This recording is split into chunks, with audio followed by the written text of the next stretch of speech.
Welcome प्यारे बच्चों। स्वागत है आप सभी का आपके अपने परिवार स्टडी विथ एनवी सर में। तो आज से हम लोग क्या कर रहे हैं, साइंस की क्लास 10th की साइंस की क्लासेस स्टार्ट कर रहे हैं। और इसमें भी जो हम अपनी शुरुआत करेंगे वो कहाँ से करेंगे, वैद्युत धारा वाले चैप्टर से। ठीक है, तो यानी कि आज हम लोगों को क्या पढ़ना है, वैद्युत धारा पढ़ना है। तो वैद्युत धारा में पहले पढ़ना क्या क्या है हम इस पर डिस्कस कर लेते हैं। यानी कि किसी भी चैप्टर को पढ़ने से पहले उस चैप्टर में हमको पढ़ना क्या क्या है पहले ये तो जानना बहुत ज़रूरी है। तो वैद्युत धारा वाले चैप्टर में हमको पढ़ना क्या है, वैद्युत विभव को पढ़ना, वैद्युत आवेश को पढ़ना है। जब वैद्युत आवेश को हम लोग पढ़ लेंगे तो उसके बाद फिर वैद्युत धारा को पढ़ेंगे। हम एक एक से यहाँ पे देखते हैं। पढ़ना क्या है, वैद्युत आवेश। वैद्युत आवेश को जब पढ़ेंगे उसके बाद हम क्या पढ़ेंगे, वैद्युत धारा को पढ़ेंगे। उसके बाद क्या पढ़ेंगे, वैद्युत विभव को भी पढ़ना है। विभव को जब पढ़ेंगे तो उसके बाद हमारा क्या, विभवांतर तो पढ़ना ही पढ़ना है। ठीक है, आवेश को पढ़ना है, धारा को पढ़ना है, विभव को पढ़ना है, विभवांतर और वैद्युत परिपथ। वैद्युत परिपथ तथा वैद्युत परिपथ तथा उस पर, मतलब वैद्युत परिपथ का मतलब क्या, वैद्युत परिपथ में जैसे कुछ क्या होते हैं, साइंस, मतलब साइन का मतलब प्रतीक होते हैं। वैद्युत परिपथ तथा वैद्युत परिपथ आरेख। ठीक है,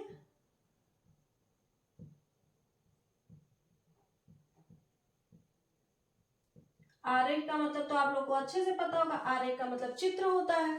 तो यानी कि वैद्युत परिपथ में जिन चीजों का प्रयोग होता है उनको हम किस चिन्हों के माध्यम से प्रदर्शित करते हैं। जैसे आप सभी को पता होगा प्रतिरोध का जो प्रतीक यानी चिन्ह होता है ये होता है, उसमें अमीटर का क्या होता है, वोल्ट मीटर का क्या होता है। तो इन सारे प्रतीकों को हमको पढ़ना है, वो किसमें, वैद्युत परिपथ तथा वैद्युत परिपथ आरेख में। यहाँ से एक क्वेश्चन आ जाता है। ठीक है, उसके वैद्युत धारा, वैद्युत विभव, वैद्युत विभवांतर।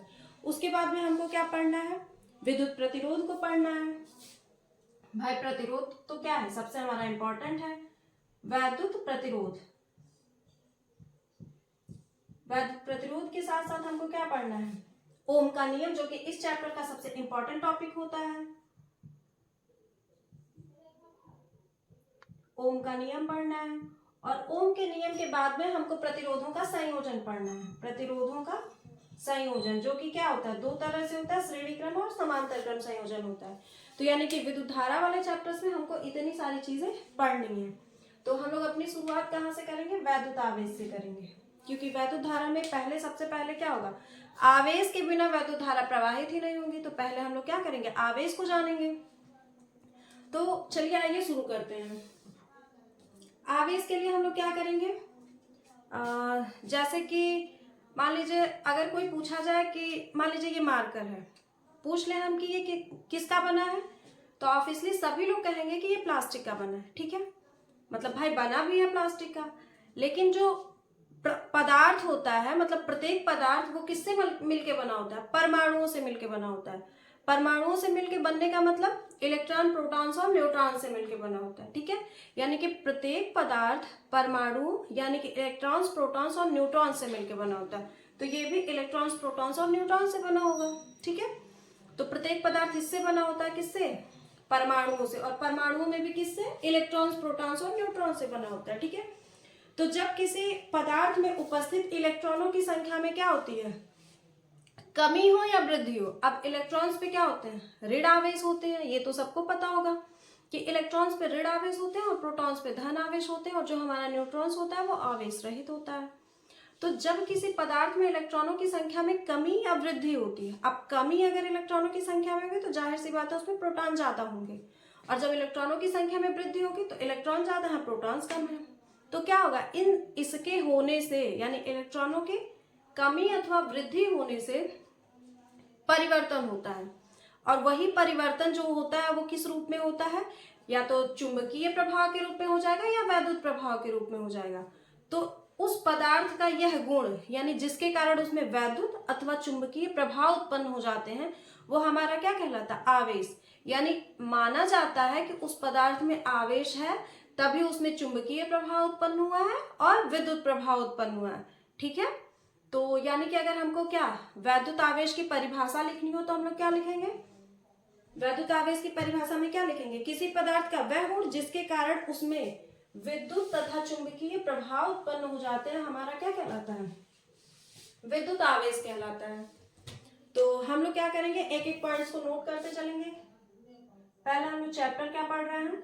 विद्युत धारा पढ़ रहे हैं, इलेक्ट्रिक करंट। विद्युत धारा में हम अपनी शुरुआत कहाँ से कर रहे हैं? विद्युत आवेश से कर रहे हैं, विद्युत आवेश। अब विद्युत आवेश क्या? विद्युत आवेश मतलब इलेक्ट्रिक चार्ज, ठीक है। अब विद्युत आवेश की हमको लिखनी क्या है? डेफिनेशन लिखनी है। तो क्या लिखेंगे? किसी पदार्थ का वह गुण जिसके कारण उसमें, किसी पदार्थ का वह गुण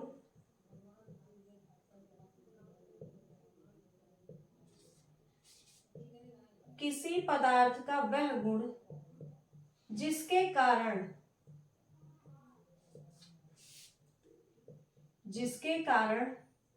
उसमें विद्युत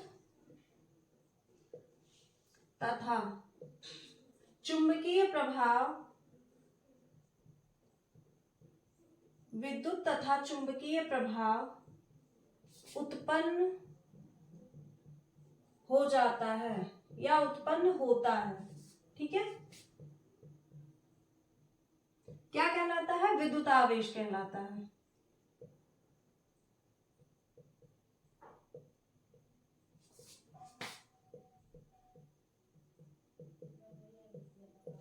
तो विद्युत आवेश हो गया कंफर्म कि किसी पदार्थ का वह गुण जिसके कारण उसमें विद्युत तथा चुंबकीय प्रभाव उत्पन्न हो जाए, वो क्या कहलाएगा? हमारा विद्युत आवेश कहलाएगा, ठीक है।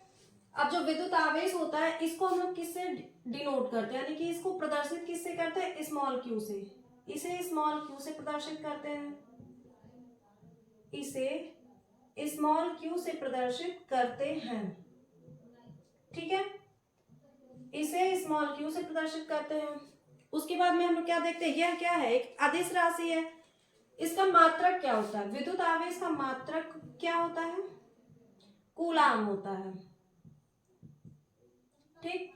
और विद्युत आवेश क्या है? एक अदिश राशि, क्योंकि आवेश के लिए क्या दिशा की जरूरत नहीं है, और आप लोगों को अच्छे से पता है कि सदिश राशि क्या होता है? जिसके लिए दिशा की जरूरत हो। हाँ, परिमाण की भी जरूरत होती है, लेकिन अगर एक मतलब शॉर्ट हम लोग ट्रिक समझ सकते हैं कि दिशा होगा तो सदिश, नहीं दिशा होगा तो अदिश। तो ये क्या होता है? एक विद्युत आवेश एक क्या है? अदिश राशि है। तो इसको भी वहां पे पॉइंट्स के माध्यम से नोट करेंगे कि यह एक क्या है? अदिश राशि है, क्योंकि जब सदिश और अदिश के क्वेश्चंस आते हैं तो पूछा जाता है। मान लीजिए ऑप्शन में क्या है? विद्युत आवेश, तो क्या उसको हम लोग क्या टिक करेंगे कि वह क्या होगा? एक अदिश राशि होगा, ठीक है। आप लोगों को अच्छे से पता होगा कि Q बराबर क्या होता है? NE होता है, ठीक है। इस फॉर्मूले को अच्छे से लर्न करेंगे और अपने माइंड में सेट करके रखेंगे, क्योंकि सवाल में इसकी उपयोगिता बहुत ही ज्यादा है। और फिर साइंस में, फिजिक्स में न्यूमेरिकल्स कितना मायने रखता है ये तो आप लोगों को अच्छे से पता होगा, ठीक है। तो Q बराबर क्या होता है? NE। यहाँ पे Q क्या है? आप लोग भली भांति परिचित है, विद्युत आवेश है। और N क्या है? हमारा इलेक्ट्रॉनों की संख्या है, ठीक है। यहाँ पे Q क्या है? विद्युत आवेश है, ये तो बताने की जरूरत नहीं, क्योंकि हमने यहाँ बता दिया कि इसे Q से प्रदर्शित करते हैं। N क्या है? पदार्थ में इलेक्ट्रॉनों की संख्या, क्योंकि बिना इलेक्ट्रॉनों के तो क्या परिवर्तन होगा नहीं। पदार्थ में इलेक्ट्रॉनों की संख्या।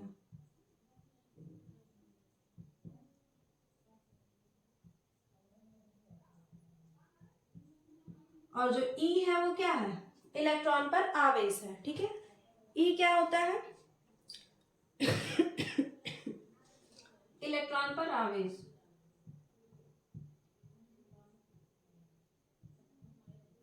और इलेक्ट्रॉन पर हमारे आवेश कितना होता है? 1.6 इंटू 10⁻⁹ कूलाम का आवेश हमारे इलेक्ट्रॉन पे होता है, ठीक है। Q बराबर NE, जहां पे Q क्या है? विद्युत आवेश है हमारा। और उसके बाद में क्या होता है? ये फॉर्मूला है। उसके बाद में क्या आता है? एक नंबर में कभी कभी पूछ लिया जाता है कि विद्युत क्षेत्र क्या होता है। नहीं भी पूछा जाता है तो जानकारी के लिए अगर जान जाएंगे तो नुकसान तो करेगा नहीं भाई। मान लीजिए आपसे किसी ने पूछ लिया कि कौन सा चैप्टर पढ़ रहे हो, आपने कहा वैद्युत धारा, तो उसने पूछ लिया कि जब वैद्युत धारा पढ़ो तो वैद्युत क्षेत्र क्या होता है। तो वैद्युत क्षेत्र क्या होता है? विद्युत आवेश के चारों ओर का वह क्षेत्र, ठीक है, किसी विद्युत आवेश के चारों ओर का वह क्षेत्र जिसमें उस आवेश के प्रभाव का अध्ययन किया जाता है। यानी किसी विद्युत आवेश, यानी कि जो हम यहाँ पे विद्युत आवेश उत्पन्न होगा किसी पदार्थ में, तो विद्युत आवेश के चारों तरफ का, मान लीजिए यहाँ पे विद्युत आवेश उत्पन्न हुआ, अब इसके चारों ओर का वह क्षेत्र जिसमें उस आवेश के प्रभाव का, यानी कहाँ तक इसका प्रभाव हमारा पहुंच पा रहा है, उस प्रभाव का अध्ययन किया जाता है, तो वो क्या कहलाता है, वैद्युत क्षेत्र कहलाता है। तो इस पॉइंट्स को भी हम यहाँ पे नोट कर लेते हैं जानकारी के लिए। बस क्या, वैद्युत क्षेत्र, वैद्युत क्षेत्र क्या हमने बताया है, इलेक्ट्रिक फील्ड, ठीक है। किसी विद्युत आवेश के चारों ओर का वह क्षेत्र, किसी विद्युत आवेश के चारों ओर का वह क्षेत्र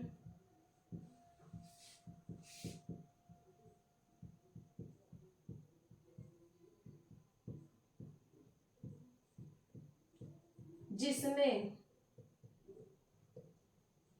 उसके प्रभाव का, उसके यानी कि उस आवेश के, उसके प्रभाव का अध्ययन किया जाता है, अध्ययन किया जाता है, क्या कहलाता है, विद्युत क्षेत्र कहलाता है, ठीक है। आप लोग मेरे साथ क्या करेंगे, इन चीजों को नोट करेंगे तो क्या एक नोट्स बनता जाएगा जो कि एग्जाम में सिर्फ रिवाइज करना होगा। अब भाई जिसको नहीं नोट करना है फिर उसके लिए तो कोई इलाज ही नहीं है, ठीक है। तो अब हमने विद्युत आवेश को पढ़ लिया, विद्युत क्षेत्र को पढ़ लिया। अब विद्युत आवेश होता कितने प्रकार का है, तो विद्युत आवेश हमारा कितने प्रकार का होता है, 2 प्रकार का होता है। यानी कि अगर देखा जाए तो क्या करेंगे, वैद्युत आवेश 2 प्रकार का होता है।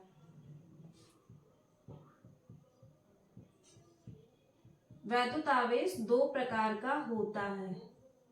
तो अगर 2 प्रकार का होता है तो वो 2 प्रकार कौन से हैं, पहला धन आवेश और दूसरा क्या हो गया, ऋण आवेश, ठीक है, ऋण आवेश। अब धन आवेश क्या होता है और ऋण आवेश क्या होता है, तो धन आवेश क्या होगा, नाम से ही इसके दिख रहा है कि धन आवेश, इसका मतलब ये धनी होगा। और धनी कब होगा, जब इसके पास इलेक्ट्रॉनों की संख्या में कमी होगी। क्यों, क्योंकि जो इलेक्ट्रॉन्स होते हैं उस पे कैसे चार्ज होते हैं, नेगेटिव चार्ज होते हैं। तो जिसके पास नेगेटिव चार्ज वाले प्रोडक्ट कम होंगे फिर उसकी संख्या में उसमें क्या धन वाले ज्यादा होंगे। तो इसका मतलब इलेक्ट्रॉन की कमी के कारण जो उत्पन्न आवेश होता है उसको हम लोग क्या कहते हैं, धन आवेश कहते हैं। सेम वही इसमें देखेंगे ऋण आवेश, इसके नाम से पता चल रहा है कि ये क्या है, ऋण आवेश है, यानी इसके पास ऋण आवेशों की संख्या ज्यादा है। ऋण आवेशों की संख्या ज्यादा कब होगी, जब इलेक्ट्रॉन्स की अधिकता होगी, क्योंकि फिर से वही बात कि इलेक्ट्रॉन पे हमारे कैसा चार्ज होता है, नेगेटिव। अब जिसके पास खुद ही नेगेटिव चार्ज है वो जिसके साथ ज्यादा इलेक्ट्रॉन्स आ जाएंगे तो वो ऋण ही हो जाएगा, ठीक है। तो ऋण आवेश क्या होता है, इलेक्ट्रॉन्स की अधिकता के कारण जो उत्पन्न आवेश होता है वो क्या कहलाता है, हमारा ऋण आवेश कहलाता है, ठीक है। तो एक एक लाइन पे इसको भी नोट कर लेते हैं, काहे को छोड़ना।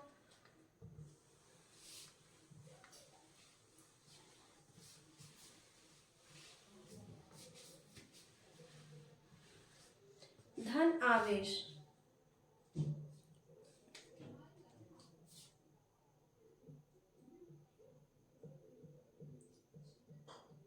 ठीक है, पॉजिटिव चार्ज किसी पदार्थ पर या किसी पदार्थ में, ठीक है, किसी पदार्थ पर इलेक्ट्रॉन की कमी के कारण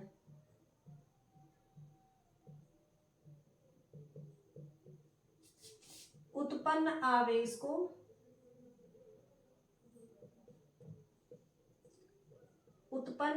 को क्या कहा जाता है, धन आवेश कहा जाता है। इलेक्ट्रॉन की कमी के कारण जो आवेश उत्पन्न होगा उस पदार्थ में वो कैसा आवेश होगा, धन आवेश होगा, ठीक है। और सेम वही यहाँ पे अगर ऋण आवेश की बात करें यानी नेगेटिव चार्ज की बात करें तो क्या कहलाएगा, किसी पदार्थ पर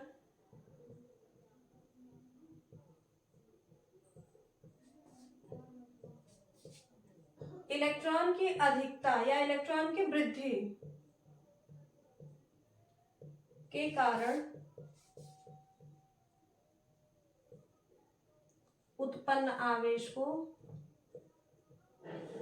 क्या कहा जाता है? हमारे ऋण आवेश कहा जाता है। ठीक है, तो ये क्या हो गया? हमारे आवेश के प्रकार हो गए। पहले हमने आवेश को देखा, फिर क्या विद्युत क्षेत्र को देखा, फिर आवेश के प्रकार, यानी कि दो प्रकार के हमारे क्या होते हैं?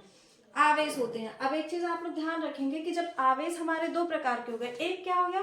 धन आवेश हो गया, और एक क्या हो गया? ऋण आवेश हो गया। ठीक है, तो दो समान आवेशों के बीच, मान लीजिए यहाँ पे माइनस है और यहाँ पे भी माइनस है, तो दो समान आवेशों के बीच हमेशा क्या होता है? प्रतिकर्षण होता है। ठीक है, और दो विपरीत आवेशों के बीच, मान लीजिए एक माइनस है एक प्लस है, तो ये दोनों क्या करेंगे? एक दूसरे को आकर्षित यानी जुड़ेंगे। तो दो समान आवेशों के बीच क्या होता है? प्रतिकर्षण होता है, और दो विपरीत आवेशों के बीच क्या होता है? आकर्षण होता है। ठीक है, यही हमारा किस में काम करता है? चुंबक में। दो समान ध्रुवों के बीच वहां पे भी क्या होता है? प्रतिकर्षण होता है, और दो विपरीत ध्रुवों के बीच में क्या होता है? आकर्षण होता है। यानी कि एक बार जब हम लोग चुंबक को लेके आते हैं तो क्या होता है? उसको मतलब दोनों एक दूसरे से अचानक से मिल जाते हैं, मतलब तुरंत, और कभी कभी क्या होता है? हमको थोड़े बल के साथ में उनको करना पड़ता है, तो वहां पे क्या होता है? प्रतिकर्षण लगता है। ठीक है, तो समान, इसको याद रखेंगे कि समान ध्रुवों के बीच क्या होता है? प्रतिकर्षण, यानी दोनों एक दूसरे से दूर जाएंगे, और विपरीत ध्रुवों के बीच में क्या होता है? आकर्षण होता है। ठीक है, उसके बाद अब हम लोग क्या देखेंगे? विद्युत धारा। विद्युत धारा,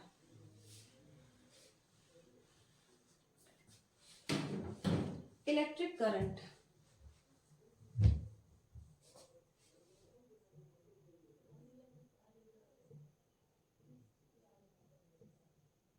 विद्युत धारा, ठीक है, विद्युत धारा के बारे में हमको क्या देखना है? किसी चालक में विद्युत आवेश के प्रवाह की दर को, जब आवेश हम लोग पढ़ लिए हैं, तो आवेश के प्रवाह की दर यानी कि कितने समय में आवेश प्रवाहित हो रहे हैं, जब भी दर की बात करेगा तो उसमें क्या होता है? समय से भाग दिया जाता है, यानी कि कितने समय में आवेश हमारे प्रवाहित हो रहे हैं। भाई आवेश प्रवाहित होंगे तो काउंट करेंगे ना कितने समय में हो रहे हैं, तो अगर हम वहां पे ये देख लेते हैं कितने समय में आवेश प्रवाहित होते हैं, तो इसका मतलब वहां से हमारा क्या निकलता है? विद्युत धारा निकलता है। तो हम क्या कहेंगे कि किसी चालक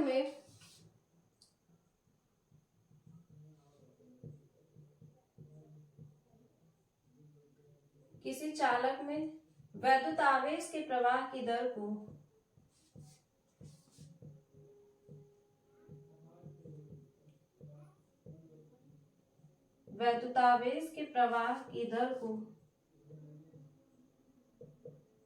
क्या कहते हैं? विद्युत धारा कहते हैं। आवेश के प्रवाह की दर यानी आवेश को हम लोग Q से डिनोट करते हैं, और दर हमने कहा है तो समय यानी कि T से भाग होता है। ठीक है, वो क्या कहलाएगा? हमारा विद्युत धारा, जिसको हम लोग किससे प्रदर्शित करते हैं? I से, यानी कि यहां से जो फॉर्मूला निकल के आया वो क्या निकल के आया? I बराबर Q/T। ठीक है, अब Q का मात्रक क्या होता है? कूलाम होता है, अभी हमने डिस्कस किया। टी यानी कि समय, समय का मात्रक आप सभी को पता होगा क्या होता है? सेकंड होता है। ठीक है, तो यहां से अगर हम लोग देखें विद्युत धारा का अगर हम लोग मात्रक देखें तो क्या होता है?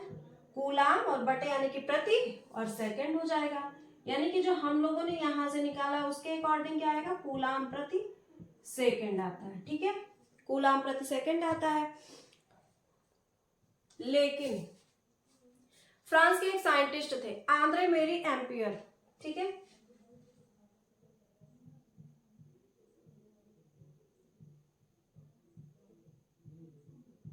ये कहाँ के रहने वाले थे? फ्रांस के। ठीक है, फ्रांस के एक साइंटिस्ट थे आंद्रे मेरी एम्पियर। इनके नाम पर जो धारा का मात्रक बनता है वो क्या बन जाता है? एम्पियर बन जाता है। यानी कि हम लोग क्या पढ़ेंगे अब कि धारा का मात्रक क्या होता है? एम्पियर होता है। विद्युत धारा का मात्रक एम्पियर, किसके नाम पे? आंद्रे मेरी एम्पियर, जो कि क्या थे? फ्रांस के एक वैज्ञानिक थे। ठीक है, इन्हीं के नाम पे उसका नाम क्या हो जाता है? एम्पियर हो जाता है। अब देखिए यहां पे हम लोग अगर इसमें Q का मान क्या कर दें? 1 कूलाम कर दें, T का मान हम लोग क्या कर दें? 1 सेकंड कर दें। ठीक है, यानी कि 1 सेकंड में अगर 1 कूलाम आवेश प्रवाहित हो तो यहाँ पे रखते हैं I बराबर Q का मान हमने 1 रखा है और T का मान भी 1 रखा है, 1/1 यानी कि 1 ही होगा। तो I का मान क्या आ गया 1 और धारा का मात्रक एम्पियर, ठीक है 1 एम्पियर। यानी यहां से जो निकल के आया क्या, 1 एम्पियर की परिभाषा, जो कि पूछा जाता है कि यदि किसी चालक में 1 कूलाम आवेश 1 सेकंड तक प्रवाहित हो, या यदि किसी चालक में 1 सेकंड में 1 कूलाम आवेश प्रवाहित हो, तो उस चालक में जो प्रवाहित धारा होगी वो क्या होगी, 1 एम्पियर की होगी। ठीक है, 1 एम्पियर की परिभाषा आप लोगों से पूछी जाती है, तो 1 एम्पियर की परिभाषा हम लोग यहां से निकालेंगे कि यदि किसी चालक में 1 सेकंड में 1 कूलाम आवेश प्रवाहित हो, तो उस चालक में प्रवाहित जो धारा होगी वो कितनी होगी, 1 एम्पियर होगी। इसको आप लोग नोट कर लेंगे। ठीक है, हम ये नोट करवा दे रहे हैं। यदि किसी चालक में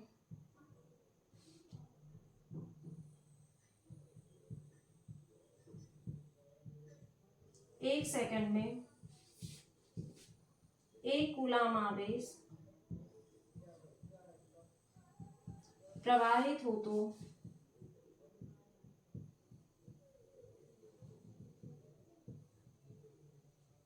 तो उस चालक में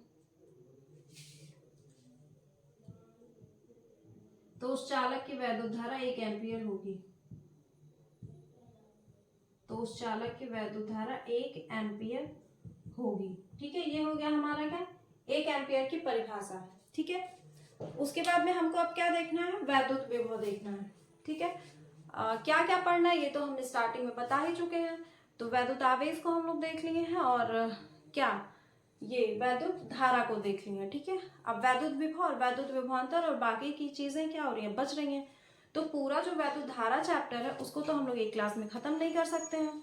ठीक है, तो हम लोग क्या करेंगे, थोड़ा थोड़ा करके 2-4 क्लासेस में इस चैप्टर को खत्म करेंगे, क्योंकि अब तो एग्जाम लंबा ही है, तो पूरा पढ़ना ही है। धीरे धीरे आराम से पढ़ते हैं और जितनी चीजें पढ़ेंगे उतना हम लोग तैयार करते चलेंगे।